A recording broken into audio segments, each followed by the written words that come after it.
उहाँ आफै आफै गाडी चलाउँदै अगाडि बढिराख्नु भएको छ। हामी दुर्गा प्रसादसँगै अगाडि बढिरहेका छौँ। यहाँ निकै ठुलो मात्रामा युवाहरूको उपस्थिति देख्न सकिन्छ। निकै ठुलो मात्रामा युवाहरूको उपस्थिति, प्रहरीको बार तोडेर दुर्गा प्रसाई आफै अगाडि बढ्दै हुनुहुन्छ।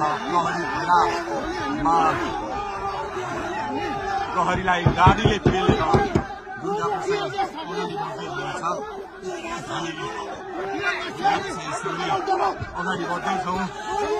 जहाँ कसैले रोक्न सक्ने अवस्था छैन, जसरी प्रहरीलाई पेलेर अगाडि बढिरहेको भएको छ।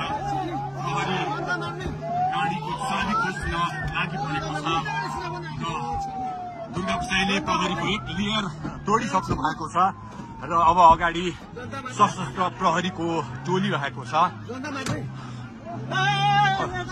उहाँ अगाडि बढिराख्नु भएको छ। यो गाडीमाथि प्रहरीले अन्धाधुन्दा लाठीचार्ज गरिरहेको छ। तपाईँ देख्न सक्नुहुन्छ दुर्गा प्रसाईको गाडीलाई प्रहरीले रोकिराखेको अवस्था। उहाँले यो प्रहरीका सम्पूर्ण सुरक्षा घेरा तोडेर दुर्गा प्रसाई अगाडि बढ्नु भएको छ र यति बेला तीनखुनेको यो पुलबाट अगाडि बढिसकेको छ। यो दृश्य अगाडिपट्टि